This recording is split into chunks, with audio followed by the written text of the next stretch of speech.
আসসালামু আলাইকুম। Education tips হাউজে স্বাগতম। এডুকেশন টিপস হাউজের এখনকার আয়োজনে থাকছে বাংলাদেশ জাতীয় সংসদ বাজেট 2024-25 এর সারসংক্ষেপ বাজেট নিয়ে। বাজেট থেকে আমাদের চাকরির পরীক্ষায় সাম্প্রতিক যে প্রশ্ন উত্তরসমূহ এসে থাকে সেগুলো নিয়ে আমরা পরে বিস্তারিত আলোচনা করব। এই যে আমাদের একটি লেকচার শিট রয়েছে, এই লেকচার শিটের মাধ্যমে আমরা কী কী প্রশ্নসমূহ আসতে পারে সেই সম্পর্কে আমরা আলোচনা করব।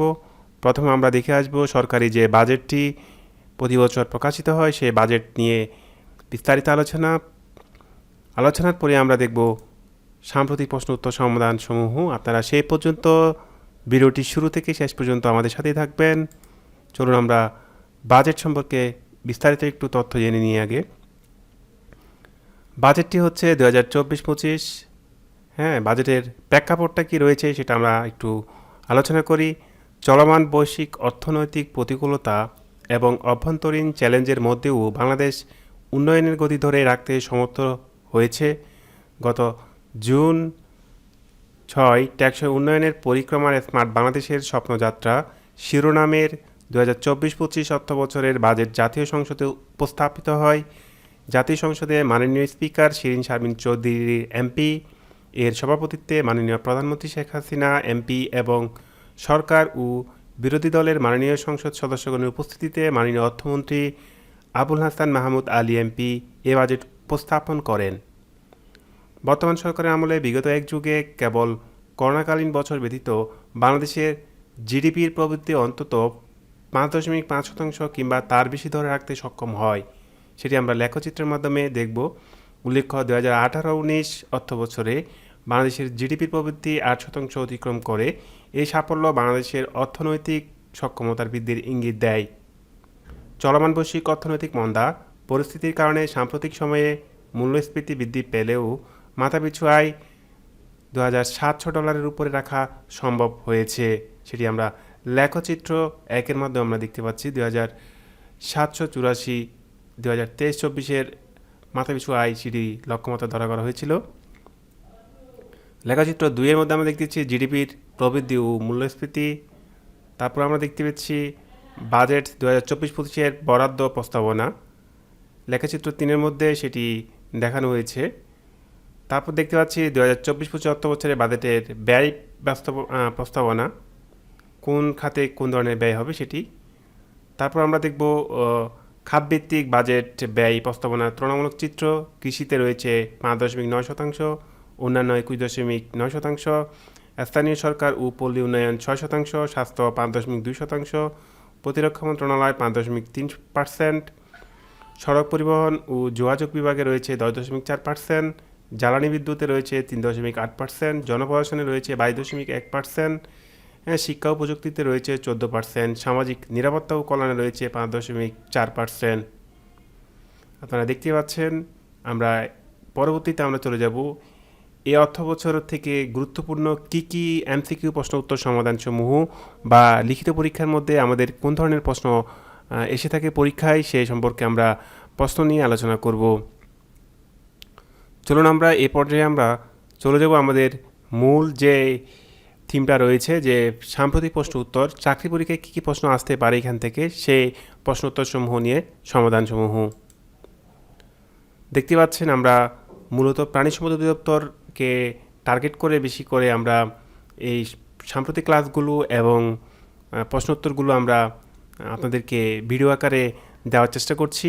শুরুতে আমাদের রয়েছে 1 নম্বর পোস্টে বাংলাদেশের ইতিহাসের প্রথম বাজেট পেশ উত্থাপন করেন কে?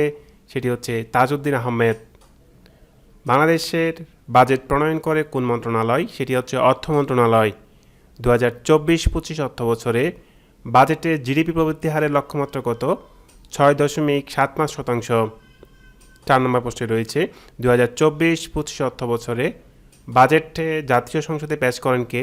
সেটি হচ্ছে আবুল হাসান মাহমুদ আলী, যিনি বর্তমান অর্থমন্ত্রী। 5 নম্বর পোস্টে রয়েছে 2024-25 অর্থবছরের বাজেট আওয়ামী লীগ সরকারের কততম বাজেট? এটি হচ্ছে 25তম বাজেট। 6 নম্বর পোস্টে রয়েছে 2023-24 অর্থবছরের বাজেটের আকার কত ছিল? উত্তর 7,61,000 কোটি টাকা, যেটি জিডিপির 15.21%। আমাদের 7 নম্বর প্রশ্নে রয়েছে বাংলাদেশের অর্থবছরের সময়কাল কত? বাংলাদেশের অর্থবছরের সময়কাল হচ্ছে 1 জুলাই থেকে 30শে জুন পর্যন্ত। 8 নম্বর প্রশ্নে রয়েছে 2024-25 অর্থবছরের বাজেট বাংলাদেশের কততম বাজেট? 2023-25 অর্থবছরের বাজেট হচ্ছে বাংলাদেশের 53তম বাজেট। 9 নম্বর প্রশ্নে রয়েছে 2024-25 অর্থবছরের বাজেট ঘোষণা করা হয় কত তারিখে? বাজেটটি ঘোষণা করা হয় 6 জুন 2024। 2024-25 অর্থবছরের বাজেটের স্লোগান কী ছিল? সেটি হচ্ছে সুখী, সমৃদ্ধ, উন্নত ও স্মার্ট বাংলাদেশ বিনির্মাণের অঙ্গীকার। 11 নম্বর প্রশ্নে রয়েছে 2024 থেকে 25 অর্থবছরের বাজেট সংসদে পেশ করা হয় কত তারিখে? এটি পেশ করা হয় 30 জুন 2024 সালে। 2024-25 অর্থবছরের বাজেটের আকার কত? 7,97,000 কোটি টাকা, জিডিপির 14.20%। 2024-25 অর্থবছরের বাজেট কার্যকর হবে কত তারিখে? এটি কার্যকর হয় মূলত 1 জুলাই 2024 তারিখে। 14 নম্বর প্রশ্নে রয়েছে মোট দেশজ উৎপাদনের মানদণ্ডে 2023 সালের হিসাব মোতাবেক বাংলাদেশ বিশ্বের কততম বৃহত্তম অর্থনীতির দেশ? সেটি হচ্ছে 33তম বৃহত্তম অর্থনীতির দেশ। 15 নম্বর প্রশ্নে রয়েছে 2024-25 অর্থবছরের বাজেট ঘাটতি পরিমাণ কত? 2024-25 অর্থবছরের বাজেট ঘাটতির পরিমাণ হচ্ছে 2,56,000 কোটি টাকা, যেটি ঘাটতি বাজেট হিসেবে ধরা হয়। 16 নম্বর প্রশ্নে রয়েছে 2024-25 অর্থবছরের বাজেটে করমুক্ত আয়সীমা কত? সেটি হচ্ছে 3,50,000 টাকা। অর্থাৎ আপনি যদি 3,50,000 টাকার ভিতরে ইনকাম করেন তাহলে আপনাকে কর দিতে হবে না। আমাদের পরবর্তী প্রশ্ন হচ্ছে 17 নম্বর প্রশ্ন 2024-25 অর্থবছরে বাজেটের সর্বোচ্চ আয় আসবে কোথা থেকে? সেটি আসবে মূল্য সংযোজন কর থেকে। 18 নম্বর প্রশ্নে রয়েছে 2024-25 অর্থবছরে বাজেটে দ্বিতীয় সর্বোচ্চ বরাদ্দ দেওয়া হয় কোন খাতে? সেটি হচ্ছে শিক্ষা ও প্রযুক্তি খাতে। আমাদের 19 নম্বর প্রশ্নে রয়েছে 2024-25 অর্থবছরের বাজেট অনুযায়ী কত শতাংশ করের মাধ্যমে বিনা প্রশ্নে কালো টাকাকে সাদা করার সুযোগ রয়েছে? সেটি হচ্ছে 15%। 20 নম্বর প্রশ্নে রয়েছে 2024-25 অর্থবছরের বাজেটে মূল্যস্ফীতি হারের লক্ষ্যমাত্রা নির্ধারণ করা হয়েছে কত? সেটি হচ্ছে 6.5%। আমাদের আজকের লেকচারের 21 নম্বর প্রশ্নে রয়েছে 2024-25 অর্থবছরের বাজেটে সবচেয়ে বেশি বরাদ্দ দেওয়া হয় কোন খাতে? সেটি হচ্ছে জনপ্রশাসন মন্ত্রণালয় খাতে, সেটি সবচেয়ে বেশি বরাদ্দ দেওয়া হয়েছিল। সবাইকে অনুরোধ থাকবে লেকচারটি অন্তত 3 বার করে দেখার জন্য। এতে আপনার চাকরির পরীক্ষায় খুবই গুরুত্বপূর্ণ ভূমিকা রাখবে। বাজেট থেকে আপনি গুরুত্বপূর্ণ তথ্যগুলো লেখার ক্ষেত্রে এটি সংক্ষিপ্ত রচনা হিসাবেও আসতে পারে, অথবা আপনার সংক্ষিপ্ত এমসিকিউতেও আসতে পারে, অথবা রিটেন পরীক্ষাও আসতে পারে। প্রশ্নগুলো খুবই গুরুত্বপূর্ণ, আপনারা মনোযোগ সহকারে এটি দেখবেন। এবং আপনি যদি আমাদের চ্যানেলটিতে নতুন হয়ে থাকেন তাহলে অবশ্যই চ্যানেলটির সাথে থাকবেন, চ্যানেলটি সাবস্ক্রাইব করে রাখবেন, পাশে থাকা বেল আইকনটি দিয়ে রাখবেন। এতে আমাদের নতুন নতুন যে ধরনের লেকচারগুলো রয়েছে আপলোড দেওয়ার সাথে সাথে আপনার কাছে পৌঁছাবে। সবাই পরীক্ষা ভালো হোক সেই কামনায় এখানে বিদায় নিচ্ছি। আল্লাহ হাফেজ। আসসালামু আলাইকুম।